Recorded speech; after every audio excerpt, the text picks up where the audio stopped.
بالله من الشيطان الرجيم. بسم الله الرحمن الرحيم. ألم نشرح لك صدرك ووضعنا عنك وزرك الذي أنقض ظهرك ورفعنا لك ذكرك فإن مع العسر يسرا إن مع العسر يسرا فإذا فرغت فانصب وإلى ربك فارغب. صدق الله العظيم.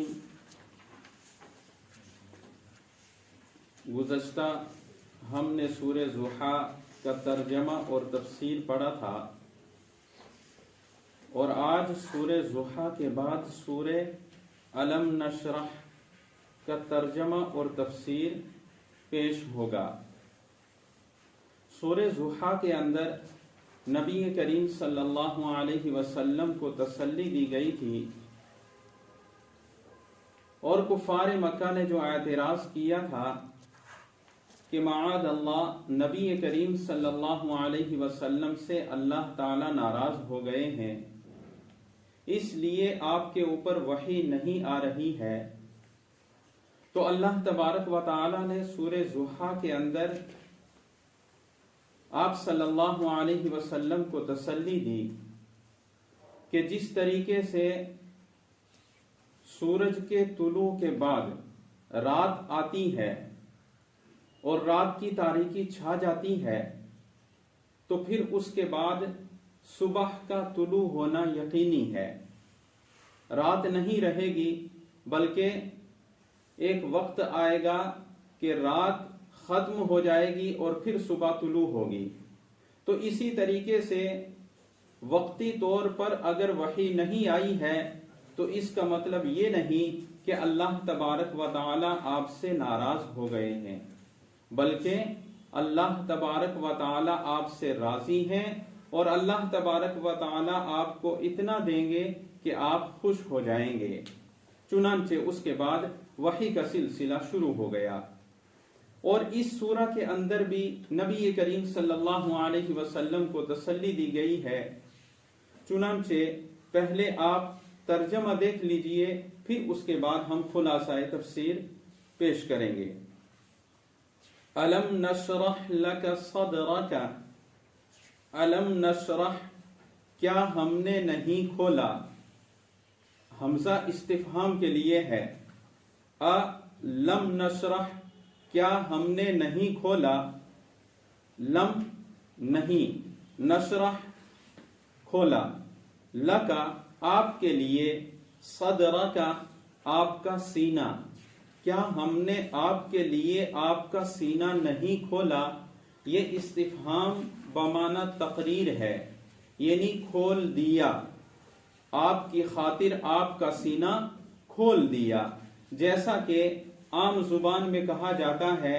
کہ کیا میں نے آپ کے لیے یہ کام نہیں کیا، یعنی آپ کے لیے میں نے یہ کام کیا، تو کیا ہم نے آپ کے لیے آپ کا سینہ نہیں کھولا؟ کیا ہم نے آپ کی خاطر آپ کا سینہ نہیں کھولا؟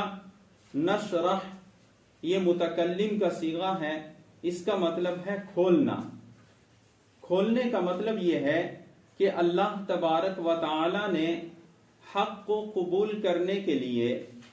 نبی کریم صلی اللہ علیہ وسلم کا سینہ کشادہ کر دیا۔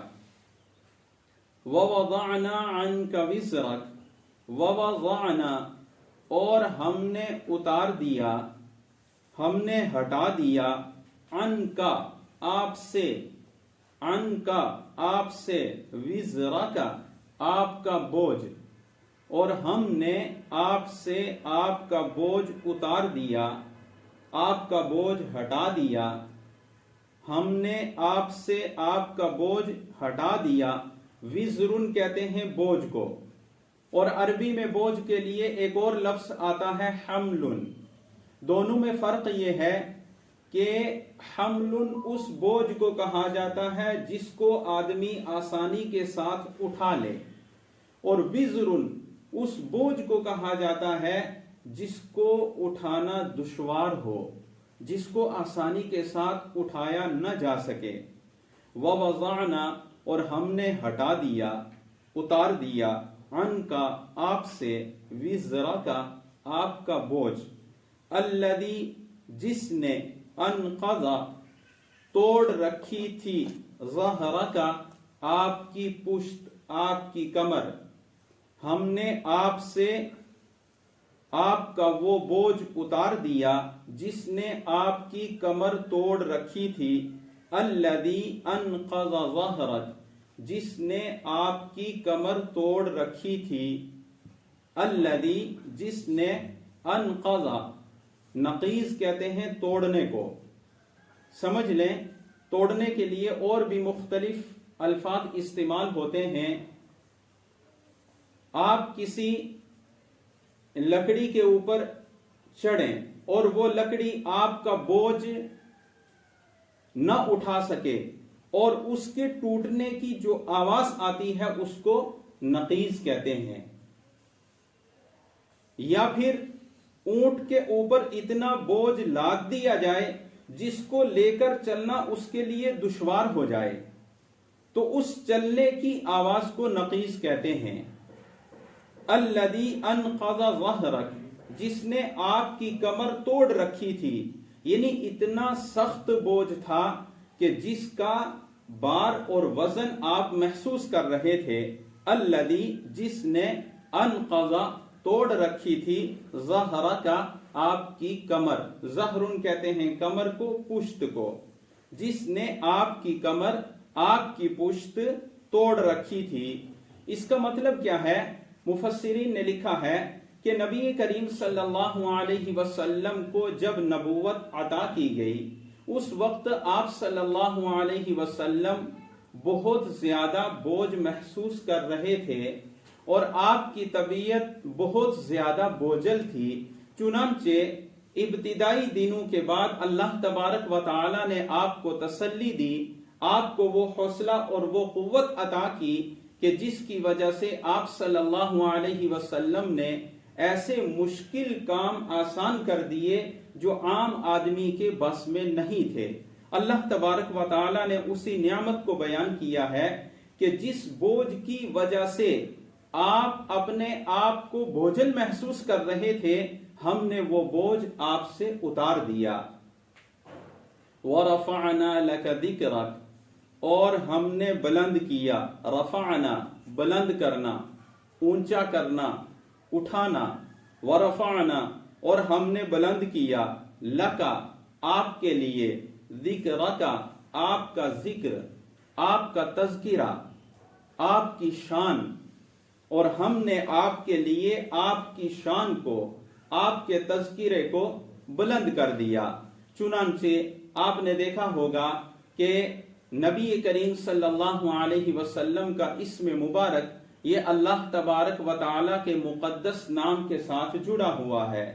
پانچوں وقت اذان کے اندر، اقامت کے اندر، وعظ اور تقریر کے اندر اور دیگر پند و نصائح کے اندر نبی کریم صلی اللہ علیہ وسلم کے نام کو اللہ تبارک و تعالی کے نام کے ساتھ لیا جاتا ہے اور یہ بہت بڑی سعادت سمجھی جاتی ہے۔ چنانچہ اللہ تبارک و تعالی نے دنیا اور آخرت کے اندر نبی کریم صلی اللہ علیہ وسلم کو رفعت اور بلند مقام عطا فرمایا کہ آپ کے نام کو اپنے نام کے ساتھ جوڑ دیا۔ اشہد ان لا الہ الا اللہ و اشہد ان محمدا رسول اللہ۔ فإن مع العسر یسرا پس بے شک، پس ان بے شک، مع ساتھ، العسر دشواری، تنگی، العسر دشواری اور تنگی کو کہا جاتا ہے، یسرا آسانی، سہولت، پس بے شک دشواری کے ساتھ آسانی اور سہولت ہے۔ فإن مع العسر یسرا پس بے شک دشواری اور تنگی کے ساتھ آسانی اور سہولت ہے۔ نبی کریم صلی اللہ علیہ وسلم نے ابتدائی دور کے اندر بہت زیادہ مصائب اور تکالیف برداشت کی، مصیبتوں اور پریشانیوں کا سامنا کیا، چنانچہ شیب ابی طالب کے اندر آپ صلی اللہ علیہ وسلم کو مع اصحاب کے قید کر دیا گیا اور آپ کا بائیکاٹ کر دیا گیا،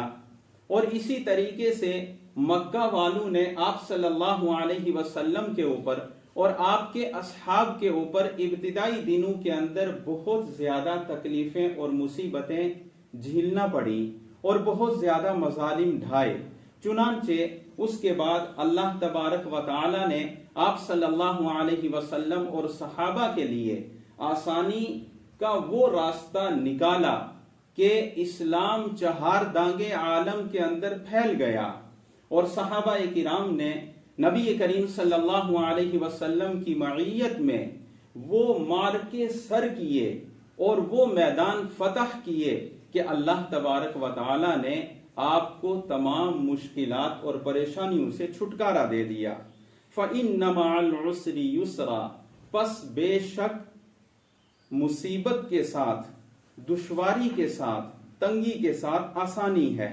إِنَّ مَعَ الْعُسْرِ يُسْرًا، حقیقت یہی ہے کہ دشواری کے ساتھ آسانی ہے، بے شک دشواری کے ساتھ آسانی ہے۔ اب یہاں ایک نقطہ سمجھنے کے قابل ہے، وہ یہ ہے کہ مع کا لفظ استعمال کیا۔ مع کہتے ہیں ساتھ کو، مع کا مطلب ساتھ، ایک چیز اور اس کے ساتھ ہی دوسری چیز، جیسے صبح اور صبح کے ساتھ ہی طلوع، شام اور شام کے ساتھ ہی رات کی تاریکی۔ تو مع کا مطلب یہ ہے کہ اگر آسانی، اگر دشواری اور مشکلات پیش آ رہی ہیں تو اس کا مطلب یہ نہیں ہے کہ اب یہ دشواریوں کا زمانہ ہی چلے گا، بلکہ یہ دشواریوں کے بادل ہٹیں گے،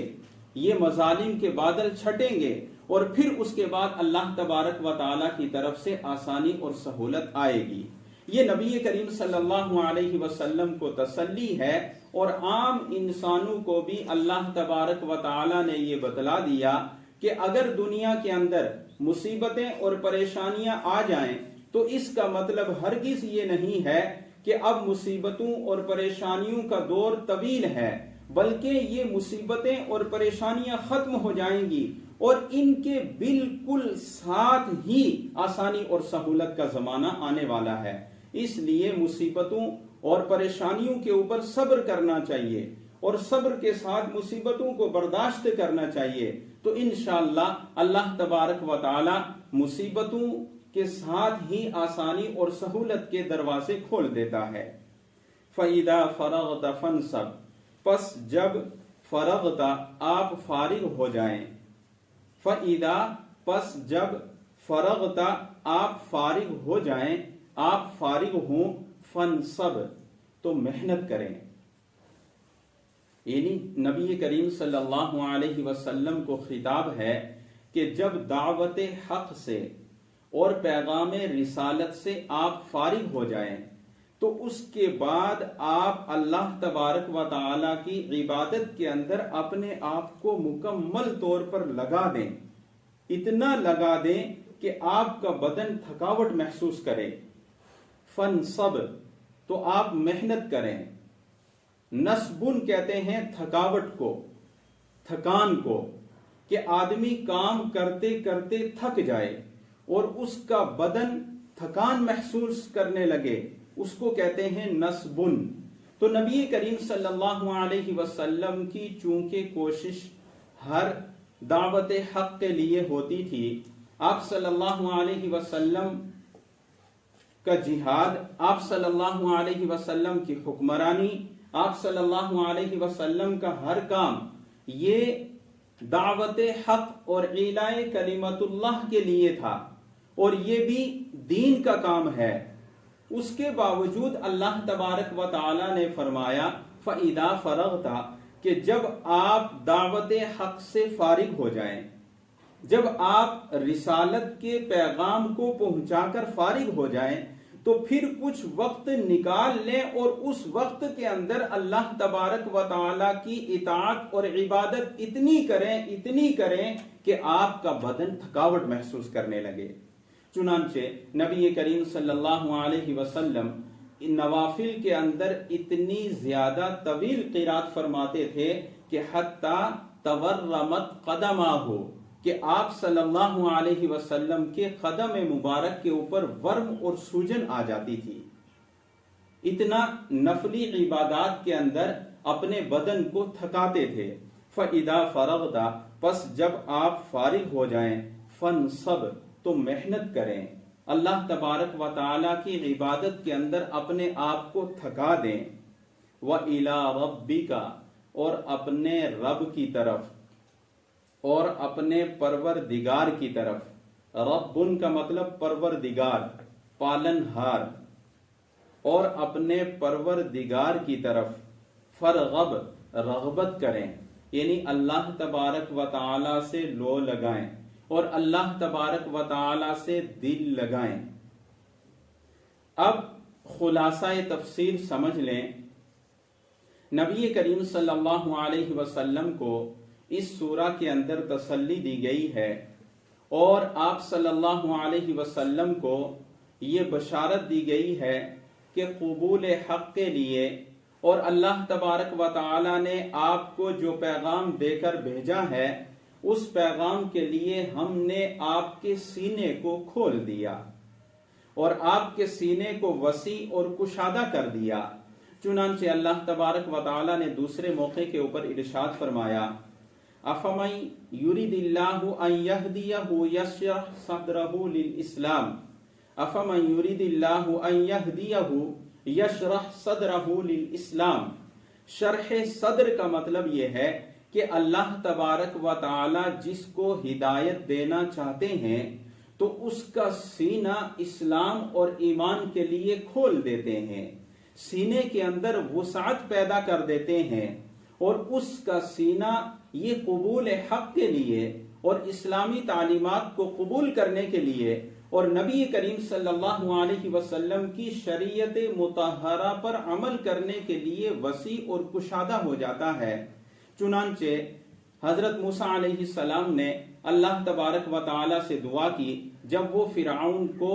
دعوت حق دینے کے لیے جانے لگے، رب اشرح لی صدری، اے میرے رب میرے سینے کو کھول دیجئے، میرے سینے کو کھول دیجئے کہ میں فرعون کے سامنے دعوت حق کو کھول کر بیان کر سکوں اور وہ اس بیان سے متاثر ہو کر دعوت حق کو قبول کر لے۔ تو شرح صدر کا مطلب یہ ہے کہ دعوت حق کو قبول کرنے کے لیے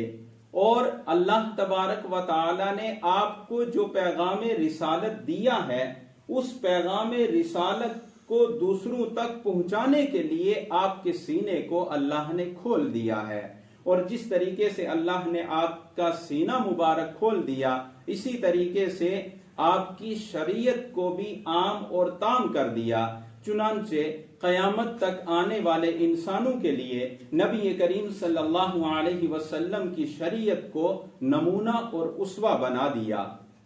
اور شرح صدر کا ایک مطلب اور ہے جو تفسیر بحر محیط کے اندر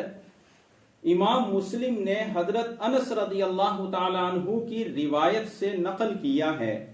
شق صدر۔ چنانچہ حضرت انس رضی اللہ تعالی عنہ روایت کرتے ہیں کہ ایک مرتبہ نبی کریم صلی اللہ علیہ وسلم بچپن میں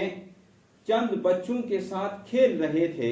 کہ اتنے میں دو آدمی آئے اور انہوں نے آپ صلی اللہ علیہ وسلم کو لٹایا اور آپ کا سینہ چاک کیا، سینہ چیرا اور چیر کر اندر سے دل نکالا اور پھر دل کو سونے کے تشت کے اندر زمزم سے دھویا اور دھو کر واپس اپنی جگہ پر رکھ دیا۔ تو شرح صدر سے مراد شق صدر ہے، جس سے حضرت انس رضی اللہ تعالی عنہ کی روایت سے اشارہ ہوتا ہے۔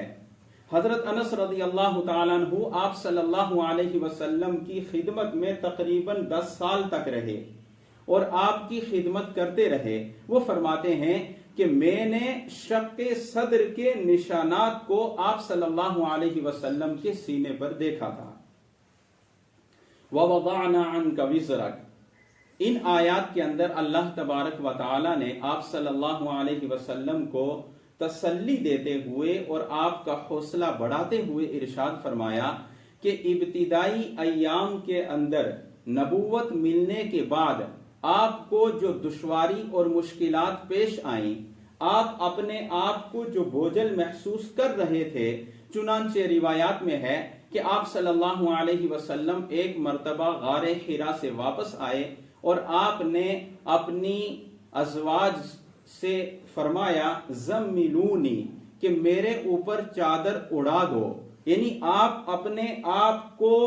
وحی کے بوجھ سے اتنا بوجھل محسوس کر رہے تھے کہ آپ صلی اللہ علیہ وسلم کی طبیعت کے اندر بوجھ اور آپ کا رنگ متغیر ہو جاتا تھا۔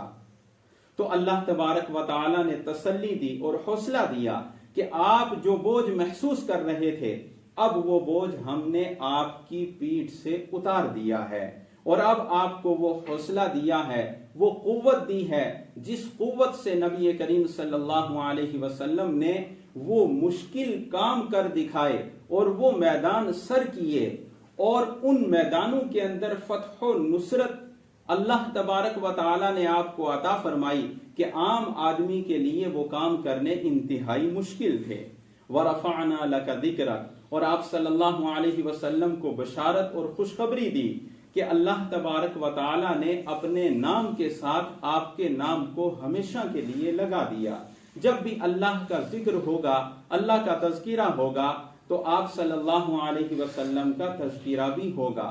اللہ ذکرتو ذکرت معی،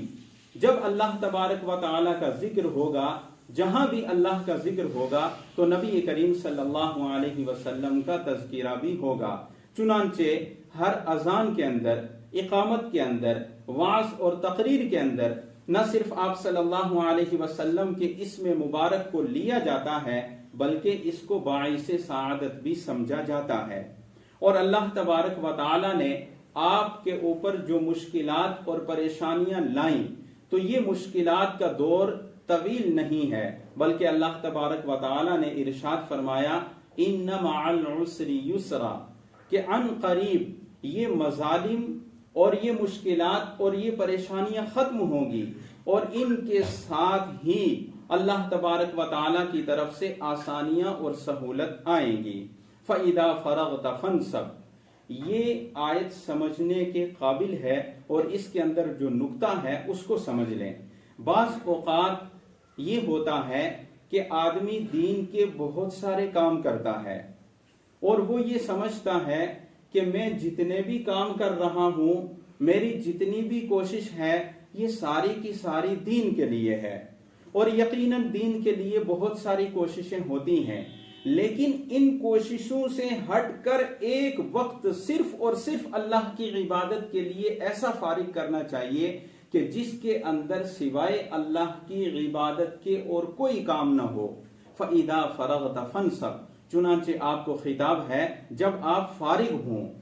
فارغ ہونے کا مطلب یہ ہے کہ دعوت حق سے، لوگوں کو رسالت کا پیغام پہنچانے سے، لوگوں کو اللہ تبارک و تعالی کی طرف بلانے سے، لوگوں کو توحید کی دعوت دینے سے جب آپ فارغ ہو جائیں، تو پھر آپ نفلی عبادت کے اندر اتنا زیادہ اپنے بدن کو تھکا دیں کہ آپ کو تھکان محسوس ہونے لگے۔ فَانْصَبْ، تو محنت کریں۔ محنت کا مطلب یہ ہے کہ اللہ کی طاعت اور عبادت کے اندر اپنے آپ کو مکمل طور پر لگا دیں۔ وَإِلَىٰ رَبِّكَ فَارْغَب،